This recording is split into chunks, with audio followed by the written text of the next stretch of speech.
The following is a presentation of Foosball Radio. If it's too loud, you're too old. We could not believe it. We just went, oh! I was a good bar player. I was very vocal. Very vocal. I wanted to win. This is Todd Lafredo. You're listening to Foosball Radio. It's FoosTalk Live. You talking to me? Compelling and lively banter. Are you going to talk to us? Talking foosball. Foosball was how I measured my value as a man. You took that away. Players and fans, promoters and pros. Unedited and raw. Talk. Living in the moment. We have a lot of important things to talk about. All while practicing social distancing. Cool. We'll talk. No big whoop. Let's get this thing started. FoosTalk Live. Coming to you live from the Foosball Radio studios. Hey there, I'm Tom Robinson, and I want to personally thank our Patreon pillars for their support of Foosball Radio and FoosTalk Live. Thanks to James Sparky Castillo, Ekaterina Sorbescu, Carl Fleischer, Jay Teal, David Kalla, Cameron Burrows, Mike Green, Jimmy Love, Dwayne Stewart, Brian Schmid, Matt McCrory with the 716 Buffalo Foosball Club, Judy Schober, Jamie Kunst, Rob Cutler, Reed Rector, Clay Toomey, and Adam Gilson. Thank you. Your support brings continued and expanding content from Foosball Radio and FoosTalk Live as we cover the greatest sport on earth. Visit patreon.com/Foosball Radio to find out how to become a Foosball Radio patron. Learn about the exclusive benefits we offer you. FoosTalk Live is brought to you by Original Leonhardt. The Leonhardt Tournament Model is the most popular foosball table at the ITSF World Cup. Designed and handcrafted in Germany, order online and have it delivered to your door. Visit www.original-leonhardt-usa.com and use promo code FoosTalk to save 10% off your purchase price. I nearly did a double take this week because I didn't realize it. It just snuck up on me. But it's episode number 150 of FoosTalk Live. I mean, wow. And we've been going all this time and nearly every week, just talking about foosball, mostly. At any rate, talking about the beautiful game of foosball. Of course, it always helps when you've got the greatest play-by-play foosball announcer of all time, which would be Jim Stevens. Hello, Jim. Hi, Tom. Hi, everybody. I think it's more like 60% foosball and then 40% whatever Mark Torres wants to talk about. That's it. And so I think that's kind of the percentage. You mentioned 150 shows. That's remarkable. And if I think everybody flashes back 3 years, today is March 12th. Right? Yes. And I believe it was 3 years ago today that the NBA shut down because of COVID. And that's when we all kind of went, wow, this is real. A professional sports league is shutting down. Yep. For real. What does this mean? This whole COVID thing we've been hearing about, it can't happen here in America, but it is. And that was 3 years ago. And then it was just a couple of weeks later that you and I kind of got together, Tom, and talked about doing a talk radio sort of format for foosball. Yes. And here we are 150 shows later. And here we are. I still remember that. Remarkable. Yeah. And kudos to you, Tom. Tom is the man behind the scenes. Tom is the consistent presence on this show who really makes it all work. And so I just want to make sure that you are appreciated for all your many skills, both in front of and behind the mic. I think it indicates I just have no life, but that's is that what it is? Neither here nor there. Well, I didn't want to say it. I was going to leave that up to you to say, but I was thinking it. Again, in last week's show, certainly number 149 was one of the best shows we've ever done. No question about it. I had so much feedback this week, so many messages from foosball fans around the world, and some of whom were watching for the very first time. They heard Doug Furry was going to be on there and tuned in, and now are going to be regular listeners and viewers because of that show. And Doug was amazing. Of course, Kenny Allwell, Dave Gummonson, also 3 Hall of Famers last week. And we're going to bring you a couple more here tonight, folks, as we are sort of focused on the National Table Soccer Hall of Fame. Of course, that event, the Hall of Fame Classic, taking place now in about 3.5 weeks. So in April. Looking forward to that. Looking forward to celebrating a couple more Hall of Famers tonight, Tom. Now, Jim, you may notice that Adam Gilson sounds a little different and looks a little different this evening. Of course, there's good reason for this, since it's Hannah D. Smith who comes to us from Dakota, Mississippi, joining in and stepping into the role of Adam this evening, and she's going to rock this. I just know it. Hannah, step forward here. Are you with us? As I call her, world champion, multiple world champion, Hannah Smith. There she is. Hi, Hannah. Hey, guys. Super excited about tonight's episode. Hannah, I'd much rather listen and look at you than no. Just don't tell Adam I said that. Don't do that. Adam's nice. I know he is. No, I prefer Adam, but okay. Me too. Just for balance here. It's kind of neat here tonight, though. We've got you in Mississippi. We've got me in Colorado. Tom in New York. Yeah. Our guest tonight representing both Oklahoma and California. We've got the whole country covered here tonight. Well, the other thing too is you and I, Jim, we're kind of tipping this scale in the shall we say borderline senior side of things, whereas Hannah, I don't know what you're talking about, Tom. Oh, okay. Well, me either. Yeah. She brings our average age down to about 50, is what you're saying. That's it. That's it. So now we're much more hip and cool. We even have homies. We do have homies. You have homies. I love homies. Homies are cool. Yeah. So, isn't that a term more from the 80s or 90s, though? Tom? Is it? Homies? I don't know. I think it's besties now. Isn't it besties? Besties. That's what my daughter says. My 11-year-old daughter, Ari. That's famous because of we'll see you foosing at the very end. The last thing ever said each week on FoosTalk Live. But it's besties for her. And she says she has like 9 besties. And I'm like, cool. Wow. Cool. It's cool That's, still. that's great. At her age, 9 besties. I mean, well, okay. Well, enough of the glossary and the dictionary of youth. But anyway, tonight, so Hannah, first of all, you and I have been working together on something called Foos Week, which is all about, talking about tournaments and stuff like that. So tonight it's a little different, a little bit more free flowing. And if you want to sing like Mark does, well, I guess we have, we'd be okay with that. But what did you bring? I think you got the wrong girl for that. Do we? Well, I think so. Okay. Well, we want to make you feel welcome. So, what is it you bring to the table? What kind of talent can you show here? I mean, I know you play softball and foosball and you like to duck hunt. I mean, what else do you bring to the table here? I don't know. I just think the Hall of Fame is so special, and leading up to this tournament, it's only fitting that you're talking to these Hall of Famers who have been legends in my life since I've ever started foosball. So I'm just. It's super nostalgic. I like going back watching old foosball film. I like, comparing their games, and I'm just super, super excited about it. Very cool. Yeah, I think it's really cool that you're sitting in tonight hosting as one of the best lady players on the American Tour, certainly. Oh, yeah. Getting to talk to a couple of legends on the American Tour as far as lady players go, as far as players go in general, as we're bringing in, of course, the great Liz Hill-Moore and Christina Fuchs tonight to join us, a couple of Hall of Famers and one of the greatest lady teams in the history of the sport, no doubt about it. These two with multiple world championships and lots of World Cup experience, et cetera. So it's going to be a lot of fun to hear your perspective, Hannah, and of course, what we usually do up here as well. Yeah. And Hannah, just curious, have there been many occasions where you've had to stand up against that tough team of Fuchs and Moore? Too many times. times? It seems like every time that we are at the same tournaments, we always run into each other, usually twice, as that works out. They're an amazing team. So of course I have, but I've also been able to appreciate their game, not being on the other side of the table from them and being on the same team with both of them at World Cup. So hopefully I can bring some cool insight to the table and, give you my perspective of these two legendary players. Now, the first time you played them, what was the first thing that you remember learning from them? Just the expertise. It's unmatched. Team wise, the dynamic is just amazing. It's like Chris gets back there and slings something to Liz, and out of nowhere, she knows exactly where to be. And how cool is that? As a younger player, with not much experience with my partner at the time. That was just crazy to me. It was hard to fathom, can I be that good? Can I have that kind of chemistry with someone else? And I just think that's something that, they have on and off the table. It's not just on the table. So it's a connection on and off the table for sure. Wow. Very cool. Yeah, for sure. And she brings up a great point, Tom. We talked to the great Doug Furry last week. He was part of Wiz and Fur, one of the greatest teams in the history of the sport. In the 1970s, on the tournament soccer tour, well into the 80s, there were teams. You always played with the same forward. There was a forward, there was a goalie. It was teams. And because of that, and Gummison and McMillan, of course, have carried on that tradition, Lafredo and Collignon.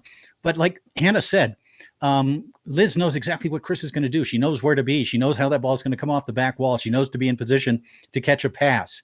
And there's so much to be said for that. That's going to get you an extra point or two during the course of a match just because of the familiarity and the chemistry that you have with your partner.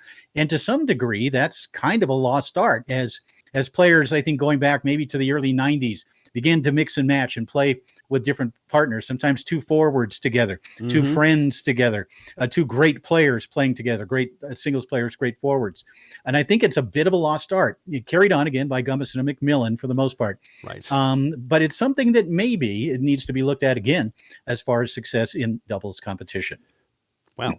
I'd say, thinking about playing doubles and playing foosball in general, you know what that does for me, Jim? Of course. Oh, always. What Jim and I like to do right about this time is to reveal our favorite IPA.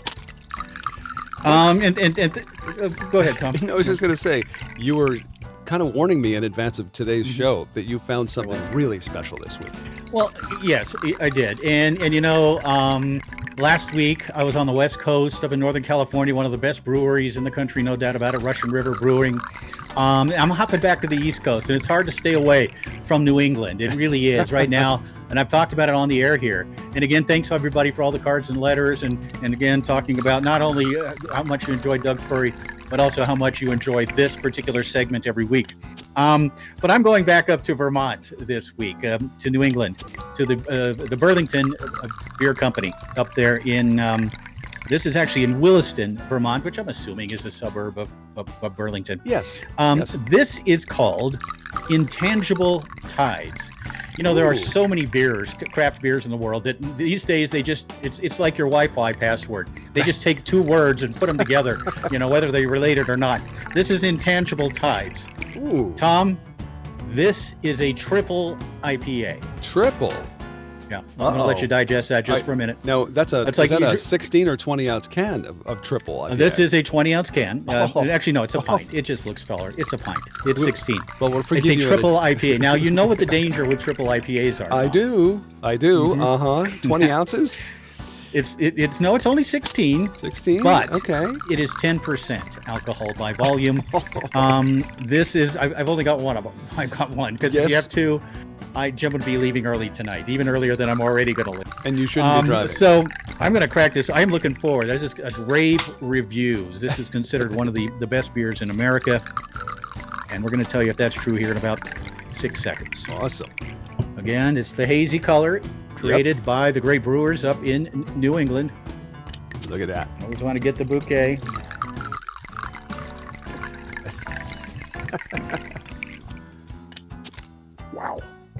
Wow. Whew. That's 10%. All right. Delicious. Really, really good. Another great hazy from New England. Awesome. Well, Intangible Tides. Think about that. Intangible Tides. And 10%. Wow. It's like your Wi-Fi password. Hannah, I'm curious. Are you you drink anything with any 10% of alcohol by volume tonight, or what? Not tonight. No. All right. I'm just sticking with the coffee in the cup. Ooh, I dig that cup. Everyone liked this one. Yes. I don't know. I have a coffee pot. That is a sensible sized cup, by the way. If you're drinking coffee, It is. or anything for that matter, that is sensible size. You don't have to worry about going back to refill that right away. Well, No, it reminds me a lot of the vehicle that crashed in Roswell back in the 50s. It really does, which is where we got all our technology from, by the way. Thank you for that. It's unidentified coffee cup. And the next time we hear from Jim Stevens, he'll be a guest on Art Bell, and in the middle of the night. I'll be there. Yeah. Well, so tonight it's a repeat. I grant you that, but it's a really good one. And this goes to Schenectady, New York. Frog Alley Brewing. It's called Skull Frog Double IPA, and this one's up there. It's an 8.4%, but it's New England all the way. And Schenectady, the home of General Electric and other things like great Italian restaurants. And of course, a great. Really? In Schenectady? Oh, No yeah. kidding. Look at that. Look at that. Just a little bit of an orangey, but still quality color there. Ooh. Oh, I know that's why I had it again, because it's good. It's real good. Oh, my. So, propose a toast. Here's to Hannah D. Smith for being with us tonight. And, of course, making things so pleasant. And who knows, we may forget Adam Gilson's name. You just never Who? know. Who? Yeah, right. Mm-hmm. Here's to you guys. Wally Pip. So- He's going to get Wally Pipped. That's what's going to happen. Look at that.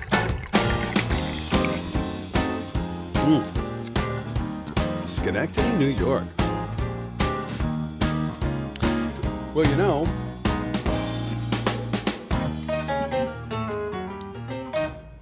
I'm curious actually when it comes to when it comes to the Hall of Fame. Of course, it's Vegas. I wonder if there's any IPAs from Vegas. Do you know of any? There are, and we will taste them here in about 3.5 weeks. There is a liquor store just down Fremont Street on a corner there that has a pretty good selection of IPAs. And we're going to go check that out when you get there, Tom. I'm wondering, are they actually brewed there in Vegas, though? Some are. There are a couple that are. Oh, Yep. okay. Mm-hmm. Well, there we go. Of course, you take your chances anytime you drink anything from Las Vegas. Well, there's the reason to endure the 7 hours of flight time for sure. Absolutely. Well, anyway, so tonight again, we're celebrating that Hall of Fame coming up in April, which is, how many editions of the Hall of Fame have been held there in Vegas, by any chance? Started in 1998 was the first one at the Riviera Hotel. Mm-hmm. And while it has changed names a couple of times, there were a couple of international championships that took the place of it. One tour kickoff that they renamed it a couple of times, but we're going to count those as Hall of Fame classics anyway, because there was a Hall of Fame ceremony. So going back to 1998, of course, we missed one in COVID. Mm-hmm. Right now, I would guess that's 24, 25 of them. Wow, that's pretty substantial. And there were 3 others before that, 95 being the first one in Houston, 96 in Oakland, California, 97, actually 96 in Long Beach, 97 in Oakland, California. Then it became a permanent fixture in Las Vegas in 1998. Wow. And so to your guesstimation, of course, you've been to every one of them, correct? Pretty much, yes. Pretty much. So which one, what year stands out most for you?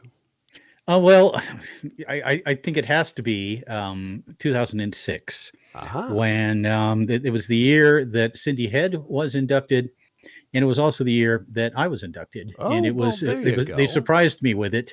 It was kind of a surprise, and so I was really, pretty much blown away by it, and it was very emotional. Everybody else gets a chance to write a speech, right? I had no chance. They surprised me on it. I go up there and I'm blubbering and tears are sort of in my eyes. And I think I said, thanks everybody. And then just walked away. Off. These days I would have probably gone on for 20, 25 minutes, not an hour and 15 minutes like Gina Murray. Oh, I see. But I love Gina. Gina's the best. I love her. The best. And I think that would have to be it. Obviously, there's been tremendous performances over the years as well. Okay. But that one certainly stands out as the year that I was fortunate enough to be inducted. Oh, fantastic. Well, there you go. Well, let's reminisce, not necessarily about the Hall of Fame, but our guests when it comes to the flashback tonight. With great moments in foosball history, this is a FoosTalk Live Flashback. Liz Moore tried to go straight. Redazzini with the block. And another block here. Fired on goal. Back the other way comes Fuchs. And stolen away here by Moore. Another chance for Liz. And there it is. Liz Moore and Christina Fuchs defeat Amelie Bremer and Faye Redazzini to win the 2016 Hall of Fame Classic Women's Doubles Championship. Listen in next time for another great moment in foosball history. It's FoosTalk Live Flashback. 2016 seems just like yesterday in so many ways, but it's been quite a long time. What is it, 7 years now? 7 years, yeah. And I was actually much more excited about that than it sounded as I was commentating it. And they went up against an international team. Amelie Bremer, of course, one of the great international players of all time, a former multi-table world champion, maybe one of the top 2 or 3 all-time greatest Bonzini lady players, and favorite out of Argentina. So it was an international affair, and that was, I think, the second of their world championships together. Talking about Liz and Christina, and again, it's a testament to teamwork with them, to chemistry with them, to friendship with them. They're sort of the Dave Gummis and Tracy McMillan of the ladies' side. Yeah. And always a pleasure to watch that team win. Well, when I was watching the actual footage and taking a look at the play that was going on there, you guys mentioned it earlier. There were 2 occasions when Christina was able to connect with a pass on the far wall, or not the far wall, but the wall with Liz, and it was smooth as glass, and it made the difference in the game because it came down to 4-4 because of those two passes. They were able to win out ultimately, and it was pretty extraordinary to watch that chemistry. Yeah, Chris may be one of the best passing goalies period to ever play the game, but among the ladies, I think she is probably the best passing goalie I think the sport has ever seen here in this country for sure. And it always gets your partner, your forward, a couple extra possessions, which is nice. And also kind of gives you a little boost in momentum anytime you do that. It makes you feel good. Liz catches that ball. She almost has a responsibility, right? Yep. To at least put a good shot on goal. Chris just gave her a pass. Let's get her an assist. Let's put a good quality shot on goal. And it's amazing how productive that particular style of play can be. Oh, yeah. And as someone who saw the very first ball that Christina Fuchs ever played on a table, and then learned to play the game, and Chris got good really quick. We'll talk to her a little bit as we bring her on about that, but she got good really, really quick.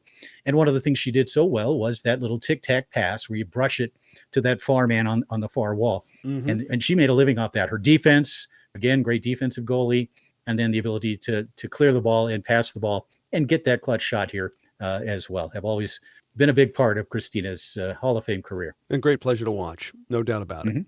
Well, let's not talk about them anymore without them being in the room. What do you say? Let's Their ears are burning. Yeah, for sure. let's bring on Liz Hill-Moore. Liz, are you with us? And Liz, there she comes. There she is. Like that. Look at Liz Hill-Moore is with us from Oklahoma. So what is happening tonight, Liz? Oh, thanks for having me on again. I always love chatting with you guys. I always love chatting about foosball.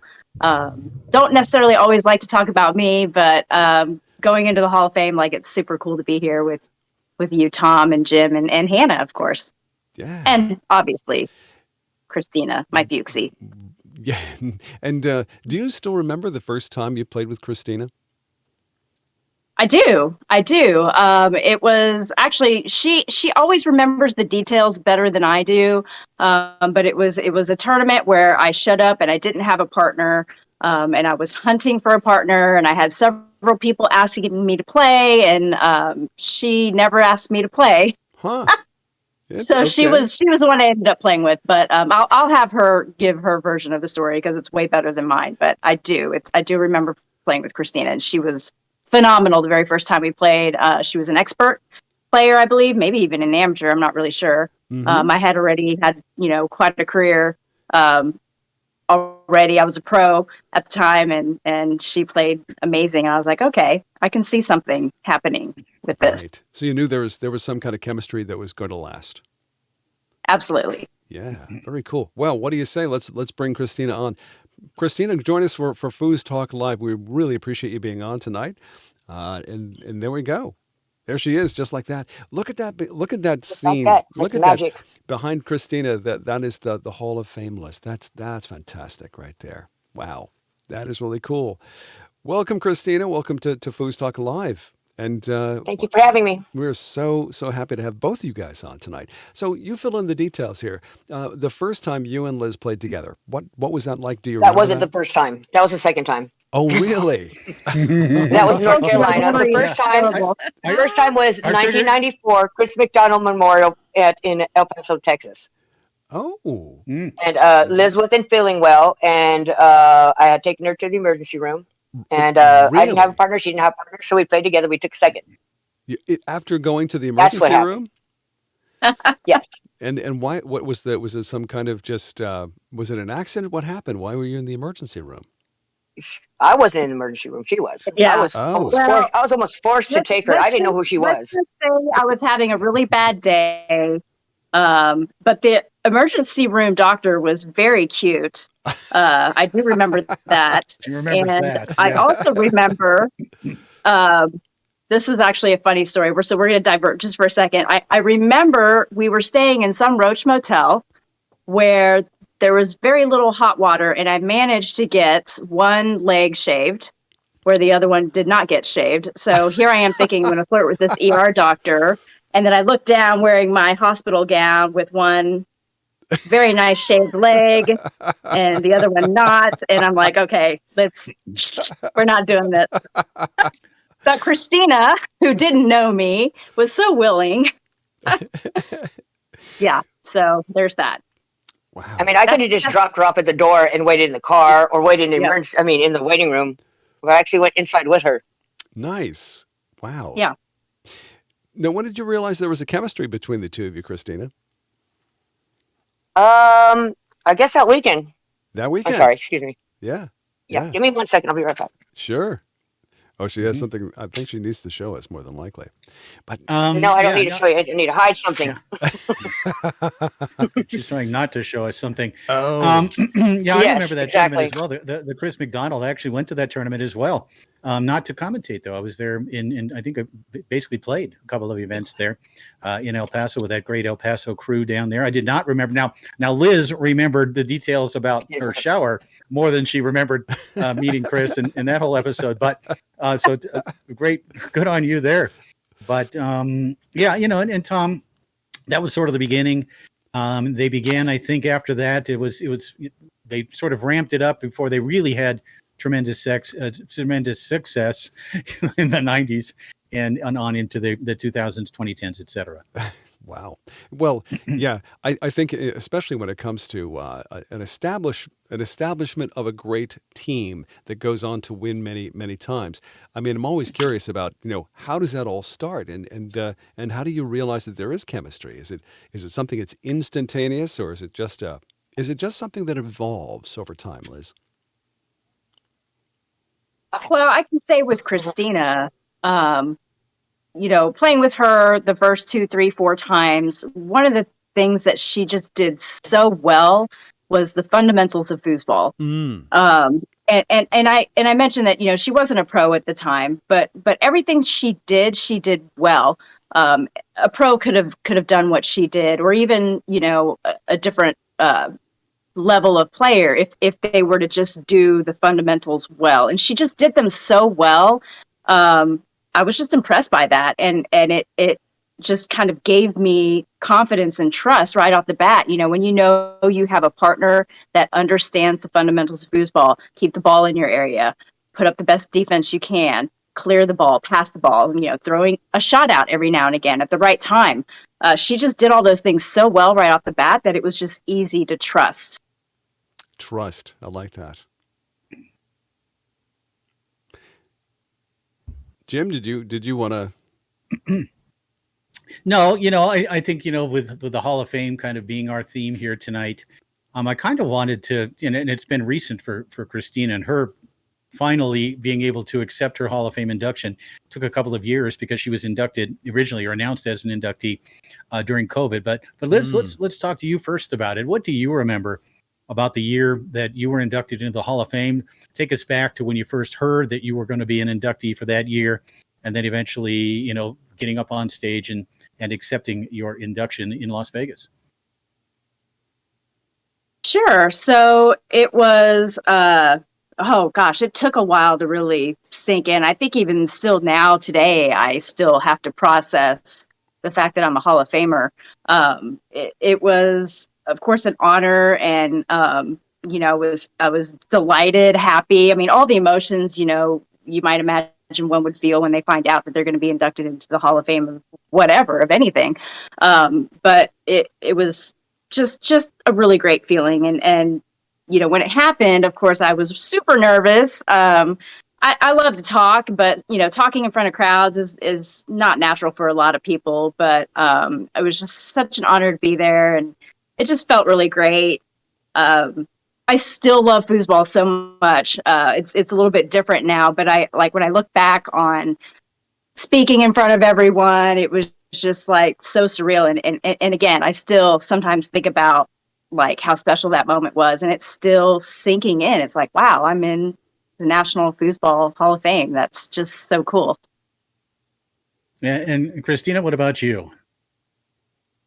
When you first heard about it, and eventually when you finally got to accept that induction, run us through that.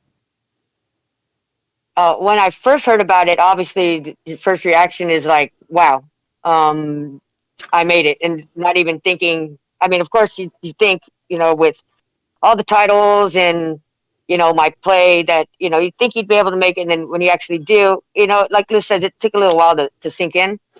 But the ceremony itself, I mean, I had 2 years to get ready for that. And I didn't have a single word written down. And so when I stood up on that stage, and I was a nervous wreck.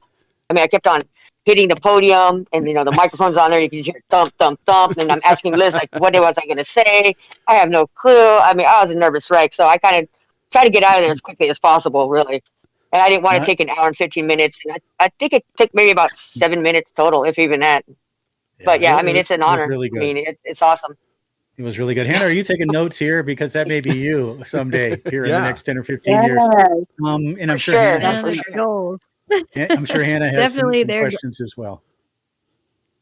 Yeah, these two are so legendary to me. And another aspect of like the Hall of Fame is so cool because, like a lot of state tournaments, or like say our state tournament, the people that are getting inducted into like the Mississippi Hall of Fame, they're not in the prime of their careers. That they might not even play foosball anymore, or they might not even be with us anymore. And it's like, that's different. These, I consider them like relatively young ladies. They're at the top of the game. They're still playing. You're still playing against them. Like, how awesome is that? You get to, play with or against someone that's in the Hall of Fame. Like, it's so cool to see them still, in the top of their game instead of, like towards the end of their career, they don't really play anymore. They come out to a few locals, but these women are in it and they're still balling on everybody. And I think it's super, super cool. And it's very special that, the connection they have as a team.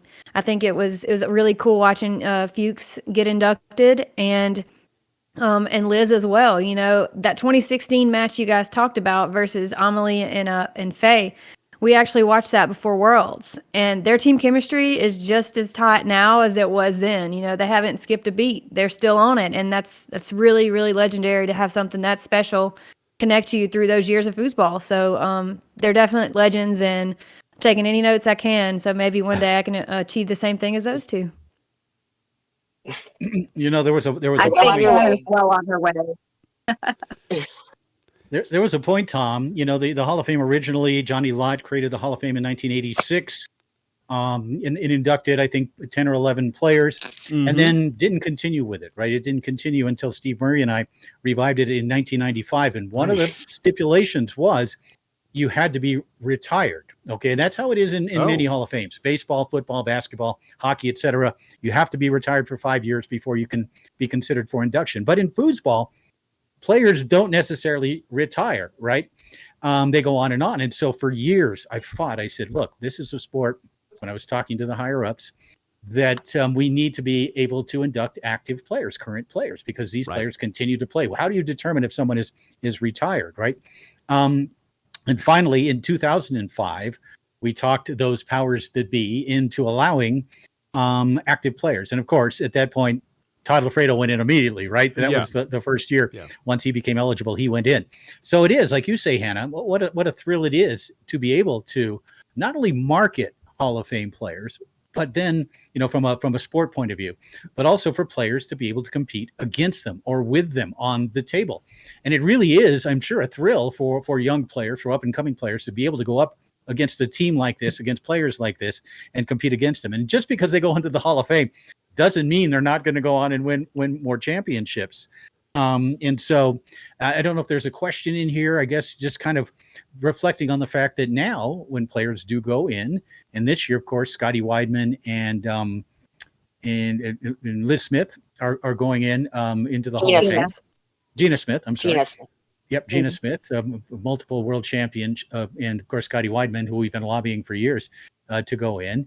Scotty still gets out there and plays a little bit, doesn't he? And in fact, I remember a couple of pretty good finishes for him over the last few years. But Liz, did it change? And Christine, I'll follow up with you as well. Did it change the way you played the game once you were in the Hall of Fame? Did that occur to you at all that now I'm a Hall of Famer, and when I get on the table, it's a little different, or what's it just business as usual? No, not at all. It's business as usual. Like I said, I mean, even today, I mean, I got inducted in 2017. I told you my memory is bad. 2017. I mean, here we are in 2023, and you know, I'm still going. I don't. It hasn't fazed me at all. I mean, it's still sinking in. It's still a process that I'm part of. You know, this wonderful group of decorated players. You know, I'm in this group. And I still have goals. I still have, you know, things that I want to accomplish at this stage of my career. So it's business as usual. And you know, I often look back and I think, gosh, you know, I took 9 years off. Like, what might have I done in those 9 years when I was away? And that is something I often think about. It's like, wow, I still managed to get in with 9 years off. And it's super special. Chris, what about you? I feel a little bit different. Like, once I was inducted, I felt like I had to prove myself. And people told me, well, you already have. But still, it felt like it definitely changed my thought process a little bit. Yeah. I don't have as much to say as Liz does, but yeah, it definitely changed a little bit. And still, I mean, I have this banner hanging behind me, and sometimes I look at it and I look at all the names on it. You can't see the banner right now, but it's amazing. It's an honor, obviously, but yeah, it kind of messed with my head a little bit, thinking I had to prove myself, like I'm a Hall of Famer, and I had to put my Hall of Fame game out there every game, you know, every ball, and it did mess with me a little bit, but I think I'm over it now. Is that because of your own expectations? Is that because of the expectations of your fellow players, or because of your own expectations? Probably a combination of both, but probably mostly my own expectations. You know, knowing that my name's on that banner, that I have to live up to it. And then it's like, if I'm not playing at the top of my game, then of course, you know, it's just gonna trickle. You know, just gonna get worse. Wow. And I've been through that already. So, but now I'm on the other end of that. So, yeah, it's affected me just a little bit different than Liz, but I still have goals as well, and working my way towards that. All of them. Like winning another world championship with my partner, with my FW. There we go. For sure. There you go. Like that. The prediction was made right here, by the way. Did you call her your bestie? Did you say bestie? No, I called her my FW. She's my foosball wife. Oh, got it. Okay. But she is my bestie. She's my person, for sure. Your person. Yeah. I got that. She is my person. Now, was there ever a time when the two of you had to share accommodations at a tournament? Was there a time we haven't? Oh, you always share rooms too. Okay. Because we recently heard a little behind-the-scenes story about Hannah D. Smith and Sullivan Rue sharing a room not too long ago. I've heard that story. And having to eat frozen pickle sandwiches. So, guys, Liz, Chris, anything happen like that? I think they're past that level. I think they're pretty much way up here. We're still eating frozen pickle sandwiches. Go ahead and tell them, Liz. Go ahead and tell them. What happened? Toss and choose. Well, I wasn't even going to bring up that story. I was going to. Or you can bring it up. I mean, that's right up there with some frozen pickles. It's up there. So, Chris, I mean, okay, Hannah. I mean, you'll have to elaborate on that later. Just remind me not to room with y'all, or at least make sure you bring something different to eat other than frozen pickle sandwiches. But Christina is notorious for eating in bed. Oh boy. In her own bed, not my bed. So I'm going to tell you two stories. The first one is Christina and Charleston Shoes. So it was at Lexington. We had a room that had a living room. So she was actually sleeping on the couch in the living room because she likes to sleep with the TV on. I like dead silence, quiet, dark, black. Long story short, I wake up And every morning when I wake up in our room, I yell out, Fuchsie. Anyway, she usually answers, even if she's not really awake. But she ends up getting up, and she has like this brown stuff like all over her. And she gets up and she walks away, and it's like stuck to her rear. I was like, Chris, I was like, what do you have on you? And she turns around and it's stuck on her face. But she had been eating Charleston shoes Oh, the night before and fell asleep, and they rolled around. I mean, it was, you kind of have to be there. It was hilarious. Yeah, what a fabulous story. Right? It's might have topped the pickles, maybe. I don't know. Yeah, the pickle sandwiches. But then at World Cup, we did KFC, was it? Yes, it was. Yeah, we had KFC delivered to our hotel room. And, in France, the rooms are the beds are squished together. They're like two twin. And we laid out the spread in between the two beds, and we like laid there like this, eating KFC. And it stayed there. We'd doze off, wake up, eat another French fry, piece of fried chicken, doze back. Yeah. So. Wow. That's in Europe. Yeah, it's funny when you go to Europe, right? I've been to Europe, 45 times or whatever. And you always say, I'm going to go there. I'm going to enjoy the local cuisine. I'm going to go to a restaurant and just eat all the local food. It's going to be wonderful. And you get to the restaurant and you can't read the menu, right? You can't read it because it's in German or it's in French or Italian or whatever. So you order something, you don't know what you're ordering, but you order it.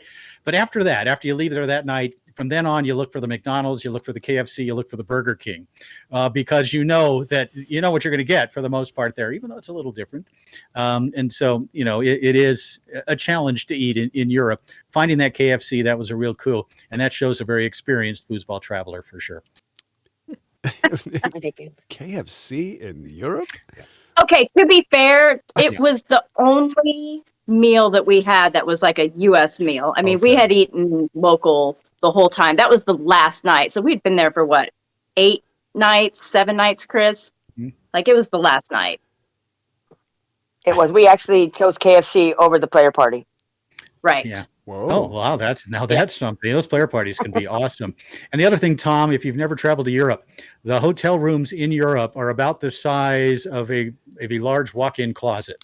I'm aware. Generally speaking, yes. The rooms in Europe much smaller. The beds, they don't have spring mattresses, by the way. They have mostly futon type mattresses that are very small. Speaking of World Cup, guys, obviously it's a Hall of Fame themed show, but we really got to touch on your World Cup experiences. And I know, Hannah, you were involved as well, and just how special it is to be part of something like that. And I know, Christina, you were at the very first one back in 2006, and we've talked about that, what an amazing experience that was at the Fischauctionshalle in Hamburg, Germany. But I'd like you both, and maybe Hannah, if you want to jump in as well, give us the feeling of when you go to a World Cup, the fact that it's 10 times more prestigious and bigger than anything else really in the world, maybe barring some Tornado World Championships. But they take care of you. You feel like you're part of something big and professional and important. Kind of talk a little bit about Liz and Chris and Hannah about your experiences competing overseas for Team USA. It's unlike any. Okay, I'll do that. It's unlike any other experience. Just the venues, from the venues to the players to the different tables. It's just amazing, and I wish everybody could be a part of it.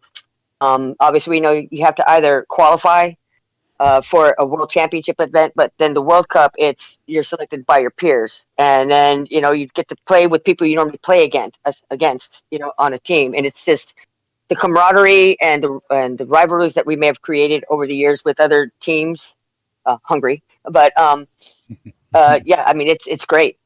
I love it. I love it, and I really wish people would just go just to experience it, just to watch it unfold. I mean it's amazing. Liz?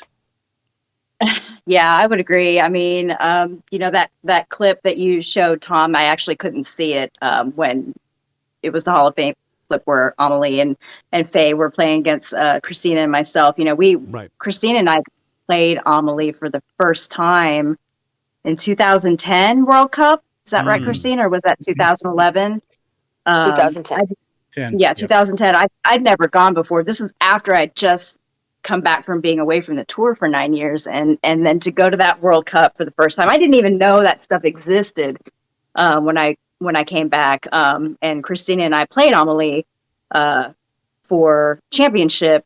We ended up getting third, and we beat them. And I was just so impressed by how well these players played on all the tables, and the experience was really so cool. And actually, when I was talking to Tom earlier today, I was telling him I kind of wish that the two worlds could just collide. Like, the Europeans just have this way of playing, and it's just so different. And we're different in the US. We're more competitive when it comes to money, and there's just like this middle ground that I hope that we get to. But anyway, it's an experience like no other, and like to be able to play with Hannah instead of against her, to be able to play with Sullivan instead of against her, to be able to play with Stacey Fowler instead of against her. I mean, all these players that were constantly battling it out on the table, we get to play like together as a team, and it's a force to be reckoned with. I mean, our World Cup history as women we started at the bottom. You can't get to the peak unless you're in the valley. And we were in the valley for years, and I was a part of being in the valley for years. And it was so awesome in 2019 when we were finally able to win gold. And then last year to lose in overtime was just like gut-wrenching, but it just like it lit a fire, I think, in all of us, to lose that way so close. I mean, obviously, the German women are phenomenal foosball players too, but all I can say is that I cannot wait to go back and do it again. Hannah? Yeah. So the feeling you guys kind of discussed when you got inducted into the Hall of Fame is not something that I can relate to, but I felt like that when I was on World Cup. Like, now I have these expectations. Like, now I'm coming to show the world that I can hang with you guys on multi-table, that I can help this team, reach the top. And that was the pressure that I felt there, especially with it being my first time on World Cup. That was super interesting to me, but I definitely felt that pressure, and I thrived in that. I think I love that pressure. I love the world kind of counting me out. I love not knowing, like, how good am I going to be against these girls? I don't know. We're about to see, like that fires me up. But my insight, I go in pretty in depth in the My Greatest by Adams Gilson's. I had my greatest and my greatest win and my greatest win loss in like 8 hours, 10 hours, and wow. You didn't really have time to process all of that on that level. But I go into depth about that whenever it releases, and I think you need to check it out because, like Chris said, it's something that I wish not even every foosball player, every person on the world could ever experience. It's just like something so much bigger than yourself, so much pressure, so much nostalgia, and just like pride that you have. And, think about it from my perspective. I get to show up and play with Hall of Fame women. Like, I've never partnered with some of these women. It's just like, wow, I'm going against the world with the best in the world. Like, that's in my head, and I feel that way. And I'll feel that way every day until then, So it was just a real honor for me to get that opportunity to play with some of these women and to have that experience on your side because it's unmatched. Some of the stuff that they came to us and said, we're the new younger kids, and they kind of like, hey, this is, my thoughts on it. But they were so helpful, and I learned so much from that experience that I wouldn't trade it for anything. And I'm super fired up about the next one, so. And that's in 2025? Yeah, go ahead, Tom. Is that in 2025? The next World Cup? Correct. 2025. 2025. Yeah, that should be fun. Hannah, you mentioned about being one of the so-called young guns. I look at you, and I look at Sullivan, and I look at Midori. I think these are three ladies, Tom, and guys that are headed for the eventual Hall of Fame. Oh, yeah. Based on what they're already doing at this relative young age. For me, and I'm not going to stir up any controversy, or maybe I am. But there's a couple of ladies for me, one of whom I voted for, and I know both you guys are voters as well. But there's a couple of ladies that I feel should be in the Hall of Fame and aren't yet. For me, I think that Stacey Fowler, you mentioned her a few minutes ago, a woman who has won a World Singles Championship, beating Cindy Head in the final, by the way, and a Women's Doubles World Championship on Tornado, has been a part of of many World Cup teams, et cetera, should be in the Hall of Fame.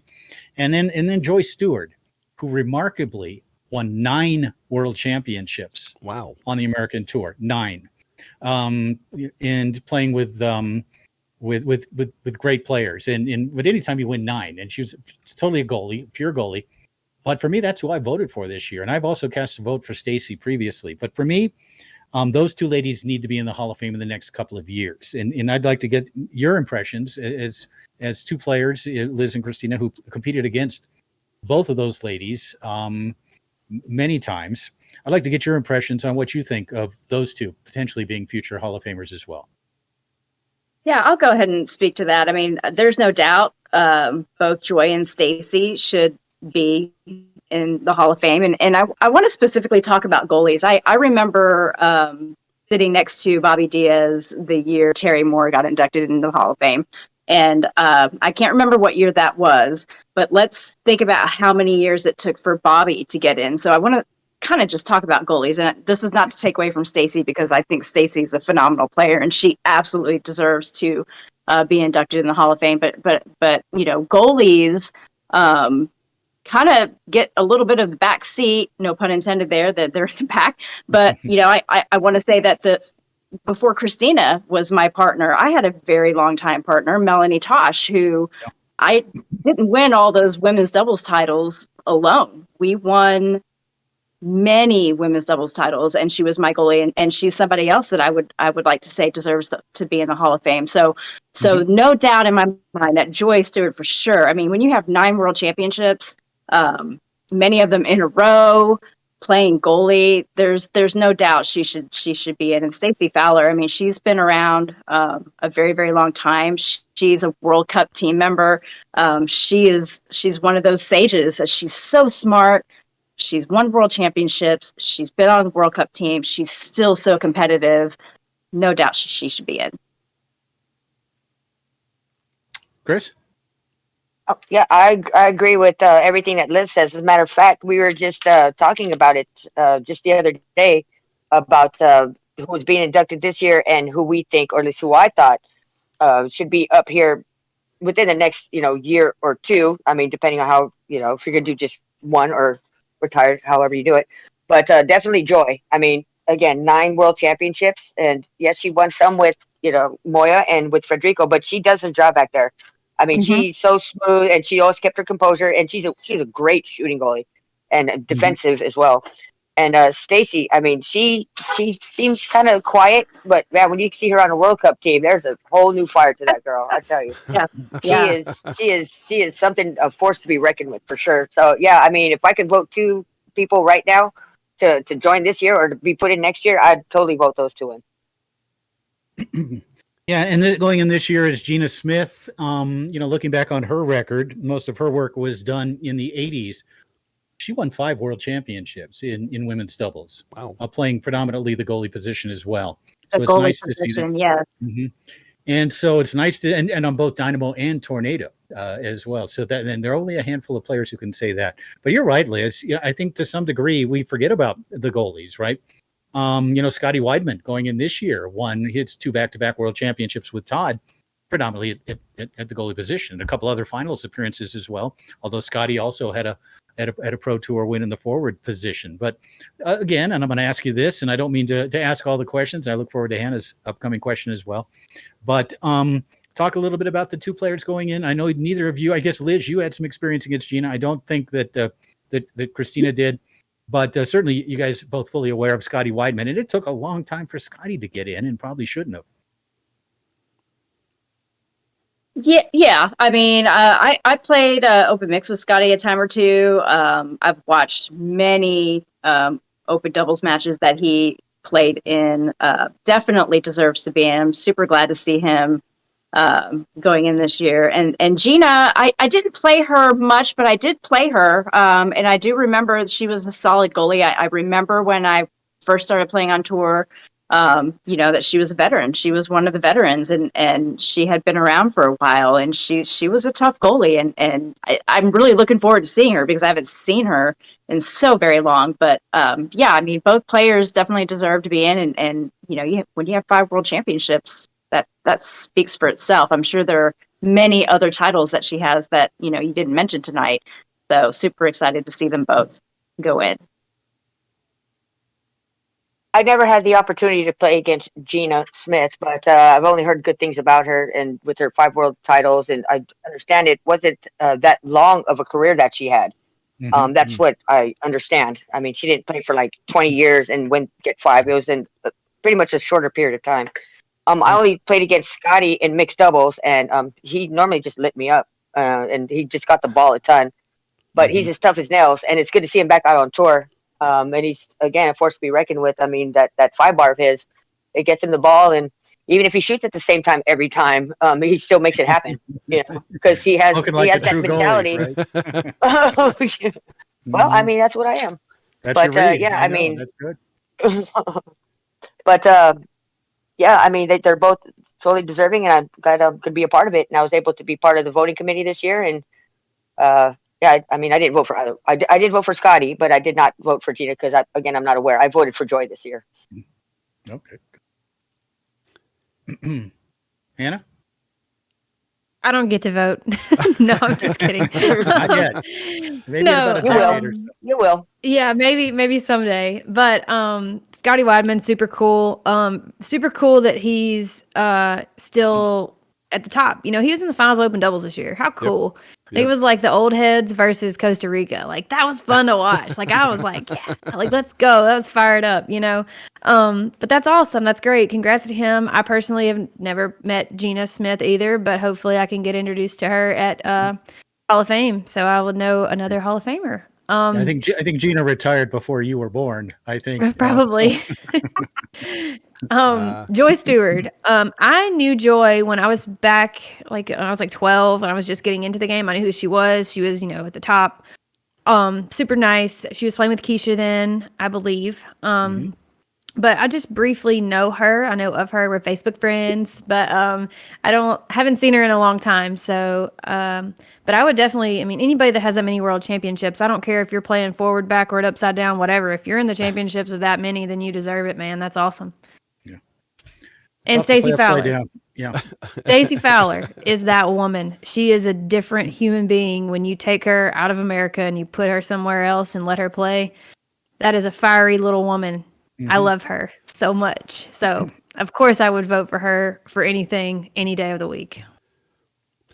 So, Chris, it's always tradition for those who appear on Foosball Radio and FoosTalk Live that we get a little bit of background because we've already talked to Liz and of course, Hannah, but we'd like to know exactly when was the first time you saw a foosball table and when did you know you were going to be competitive? Let's see. The first time I saw a foosball table, I probably didn't even recognize one. Yeah. The first time, so I played it.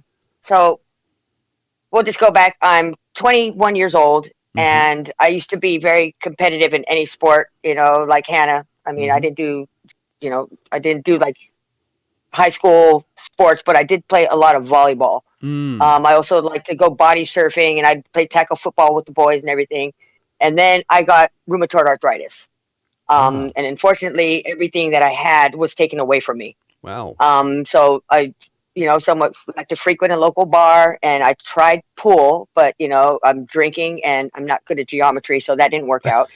And my friends, they were playing in a foosball league, and like I never even knew what foosball was. So I just went over there and just kind of started watching.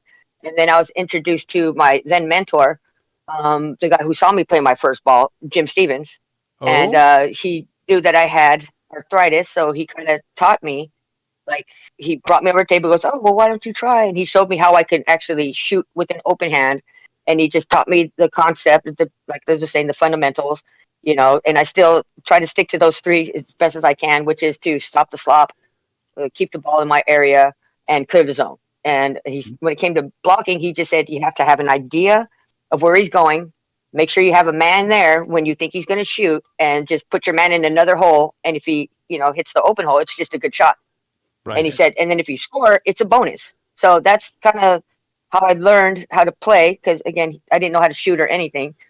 So he taught me how I could shoot an open hand, don't have my backswing too high, and just enough around the ball and just clear. So then I picked up passing, and then I don't know, it just kind of clicked. So all my competitiveness that I had in all my other sports I could no longer play all went into foosball. So it kind of saved me, for lack of better words, as far as my competitive nature and just wanting to be, out there, trying to beat people. Sure. No, I mean, And I did. I learned fairly fast.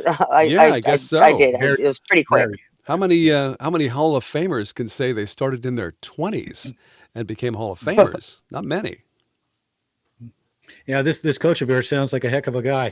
And Yeah, he was all right. I spent a couple years hanging out with him, and Okay. then after that, here's the thing that most people don't know about me is that Jim and I created Inside Foods as a newsletter. It was like an 11 by 17 cut and paste from our little word processor or our typewriter, and we would cut and paste and stick it on graph paper. Then we added some pages, and then I don't know, someone brought a video camera and they plugged it in, and from there, we just, I don't know, I think it was Bill Partridge showed it to, and he was a promoter in San Diego. He showed it to the powers at Tornado, Steve Murray, yeah. Dave Currington, and they said, hey, this might be something. And in 1992, they invited us down to Long Beach, and that was the first commentated, well, I guess Jeep and Bowers had done one in 85 or something like that. But then that's basically how Inside Foods was First born. well commentated, we'll say, yes. Yes, well commentated. And then we got multi-cameras, and so I was basically, Jim was a talent and I was everything else. Wow. No, it's so true. And then here it is today. That is so cool. Wow. And Chris, you bring up a great point as well about how you were a volleyball player. You had that athletic kind of frame of reference, and Hannah, of course, being a great softball player. I've always kind of said, and we've seen examples of it throughout the sport, where you take an athlete from a different sport and bring them into foosball, and they kind of get a head start on things, don't you? Hannah, you and Liz, I don't know that you played sports before you played foosball, but I it can was be a big advantage. incredibly. Yeah. I was very, very competitive in sports in high school and beyond. So definitely. But you learn how to compete. You learn how to deal with pressure. You learn how to perform in a consistent way. And that gives you an advantage, I think, coming into sports. There are exceptions to that rule. I'm not sure Terry Moore was ever an athlete coming in, but there are many examples of players, whether it was martial arts, whether it was football, basketball, baseball, whatever, who have then become professional foosball players. And they have that advantage of having competed before, of having to respond to pressure, et cetera. How much, and I want to hear from Chris on this particular point, and I also want to hear from you, Hannah, because of your extensive softball background. But Chris, how much of an advantage was it for you to have been a pretty good competitive volleyball player and then not being able to do it because of the arthritis, and then being able to take what you learned in volleyball and in other sports and bring it to foosball? It was, first of all, to have the ability to run and chase after a ball and throw my body to the ground and just to be the very best that I can. It was one thing, but then when it all got taken away, it was devastating. I mean, I couldn't even brush my own hair. I couldn't get out of the tub. But then once I found foosball, I mean, it literally, like I said, it saved my life. It gave me the ability to compete, and just I can't even explain it. But and then to end up in the Hall of Fame after all that and everything I went through, from not being able to do, doing, and then not being able to, and then do even better. All I could say is that foosball has, I mean, it's literally my life. I mean, I work to play foosball. That's pretty much all I do. I work and I play foosball. But it definitely helped being competitive prior to, because obviously to have a competitive edge is just gonna, make you succeed. And I just put it all out on the table as much as I can. I mean, it's a little tough for me, again, because the arthritis just doesn't go away. But I still have that competitive nature, and I still want to fight every ball. But yeah, I mean, definitely having a prior background in sports helped for sure. I mean, even when we play Scrabble, which I always lost. I think I beat you once. I think maybe one time. When was that? Really? It was a long time ago. I think you fell asleep. I would pulled some tiles. I don't know. I might have had a tile up my sleeve. I would never attempt to play Scrabble against Jim. I know better. He would almost get the 7-letter words on the bonus triple, Right? something like that. Man, it's terrible. Hey, but I tried, and I'm very competitive at everything. Anything I do, I just try to do my very best. And it's again, starting off in foosball. I mean, there wasn't even a there was the Hall of Fame, but it wasn't. Jim hadn't brought it back with Tornado, but when he did, I thought maybe there was a chance. And I think my competitive nature and my background, it definitely helped me. But yeah, I love foosball. Hannah. Foosball can be so different for so many different people. And for me, it was like, it can be an individual thing. I'm not relying on a team. So that was cool. And then you have doubles and you do get to form your own team and have, your own strategy. And that's special to me. But foosball for me was, I'm competitive. I'm competitive at anything I do. I really don't do things I'm not very good at. I don't play soccer because I'm not good at soccer. I don't want to go play soccer because I'm not good. But it's just like I found those few things that I'm okay at, and I like to learn how to express myself through those things. And foosball for me is competitive because I was always competing against the boys. Well, as was, Liz, Christina, they do the same thing. They don't cower down and say, "Oh, I got to go play a guy." And they're like, "Okay, I'm about to beat you just like I'm going to beat everybody else." Like that's why you're good. And that's why it's, that's something different. That's in your nature. And usually people with those natures are competitive and like to play sports. So I think foosball is an equalizer. In softball, I play against men. We play co-ed. Well, I can't hit the ball 400 feet like Billy can because Billy's 6'5" and jacked up. I just can't. Now, my job's different. My role is different. I can still get on base and out hit Billy, but it's just a little bit different. And I think, women do that in foosball. Foosball is an equalizer. You can go over here and beat the guys just like you can beat the women. And I think these women these days are getting more competitive against the men. And that's fun. And they're having better results in men's events. And I think it all boils down to that attitude of, I don't care. You're a boy. I don't care. I'm a girl and I'm here and I'm going to beat you. Like there's more women walking up to the table with that attitude. And I think it just all stems from the strong women that are leading the sport. And I think that's super special. It's funny how we've heard a few stories, including Cindy Head, talking about the early days when she was playing in an arcade and the local guys were not treating her very nicely. In fact, they didn't want to play with her because she was a girl. And she lit the fire because of that and came back and, made them pay. Let's put it that way. I love that story. And now, would that be true for you, Liz? Did you have that happen when you were in Florida? Oh, for sure. There's no doubt about it. It's what's happening in foosball now with women. I'm like a kid in a candy store. I love what all these younger players are doing, and I'm still competitive too. But it's like Hannah said. There's something about foosball is just there's an equalizer, and it's not just women. It's even young people. Obviously we've had young players come through foosball in every single decade, and now we're in our 50s, 40s, 50s, whatever. But people,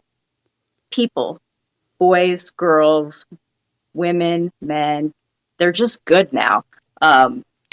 When somebody decides to pick up the sport and where the sport is now as far as talent and skill set and having cameras and videos to watch. People who learn and pick up the sport now, it's so much faster than it was back when I was doing it. And it's so cool to watch, like Sullivan and Midori. Midori is a little bit older now. She's not a kid anymore, even though she seems like a kid to me, but even Sullivan, she's 20 years old, she's an adult now, but she started when she was like this, like so little, to watch them just play the game. The camera doesn't have to pan up to the face to show if you're male or female or young or old. You just watch the skill that's happening on the table. Equalizer, just like Hannah said. It's just so cool. Yeah, I've got to jump off here in a minute, but I do have one more question for you guys. We're about 3.5 weeks out from the Las Vegas Hall of Fame Classic. Can we anticipate seeing you two there competing together? Absolutely. Yeah. Cool. Go ahead, I wouldn't want to stand next to anybody else. Oh, there. And plus, I mean, it's basically like 2 hours away from me. So why wouldn't I be there? I plan on being there. I've been doing what I can on my end to just kind of prepare and practice as best as I can. I don't spend as much time on the table as I'd like to, but I've been spending more time on the table than I have. So we'll see what happens. I'm looking forward to the tournament. It's going to be great on so many levels. Of course, Las Vegas is always fun. The Hall of Fame is great. I'm looking forward to doing as well as I can with Christina and my other partners. So it's going to be good. I'm excited. Hannah, you too. You'll be there. Yes, I will be Right. there for my third Vegas ever. Super excited. Who are your partners for that? I'm playing with Yvetta again. We played Awesome. last year. We made it to the final. We didn't win. Yeah. And Tom, I don't want to forget about you. You'll be there as well this year. Correct. And who are you playing with? I'm actually going to probably stay off the table for the most part, other than maybe a couple of specialized events. But I'm going to focus pick up games on table one with the Inside Foods. Yeah. I mean, I think maybe we could have a couple of grudge matches. I don't know. We'll see. But for the most part, I'm going to be behaving myself and watching mostly. I doubt the behaving yourself part, but the watching part for sure. Guys, I don't know if you want to continue without me. I've got to jump, but I just want to say how much Liz and Christina, how much I respect both of you, and have had the honor of commentating and watching so many of your matches over the years, and watching both of you grow into superstars and Hall of Famers. And I continue to embrace the idea of watching you guys compete and looking forward to it here in about 3.5 weeks in Las Vegas. Thank you guys for joining us tonight. Thank you, Jim. Thank you for all the kind words. Yeah, for sure. See you in Vegas. And let's all get on microphone once again in Vegas. Wouldn't that be fun? Yeah, there you go. Cool. I'm always trying to get in there, but I have to compete with Adam, and Jimmy, and Anna now. Oh, you've got an executive pass. It's fine. Just step on up. Step on up. I look forward to sitting next to you for a few matches for sure, Liz. All right. We'll make sure it happens. Yep. Cool. Well, guys, it's been a great night again, celebrating, getting ready for the Hall of Fame Classic, and we're looking forward to that. And Liz, and of course Chris, and Hannah, of course, jumping in tonight. This has been extra special. So thanks so much for making Jim and I feel like a little outnumbered, but still nonetheless having a great time. But Hannah, any parting shots?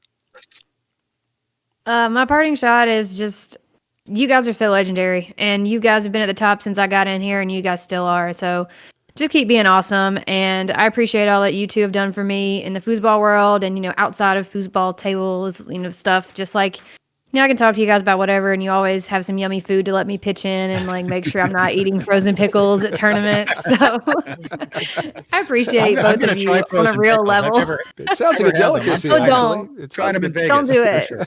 Don't do it. I heard it's almost as bad as marshmallow IPAs. But that's what Adam said. That's a low blow. That's a low blow. See if you come back. I'm not trying either of those things. Wow. I'm not trying. Come on now. Jeez. Cut a guy break. Well, this has been episode number 150 of FoosTalk Live, and thank you so much for tuning in on Twitch TV tonight. And of course, you can download this episode afterwards with Buzzsprout. But thank you so much for tuning in. We're back again next week with FoosTalk Live. Foosball tournaments are everywhere. FoosTalk Live proudly presents a weekly update of events near you with the FoosTalk Live Tournament Beat. Here's what's up. The $11,000 Wisconsin State Championships, March 16th through the 19th at Mad Apple Billiards, Appleton, Wisconsin. Don't miss the $15,000 Oklahoma State Championships, March 24th through the 26th, Magoo's in Tulsa, Oklahoma. Event Sports Grill presents the Hall of Fame Classic Warm-Up Foosball Tournament, March 31st through April 1st. Event Sports Grill, Riverside, California. Here comes the first annual Canadian Leonhardt Championship, March 31st through April 2nd, Montreal, Quebec, Canada. It's the IFP Hall of Fame Classic 2023, April 12th through the 16th at the Golden Nugget Casino in Las Vegas, Nevada. Celebrate spring with the next 518 Foosball Smashdown, April 15th at Trickshot Billiards and Wicked Eatery, Clifton Park, New York. The Masters Open Championship is April 27th through the 30th at Holiday Inn, St. Petersburg, Clearwater, Florida.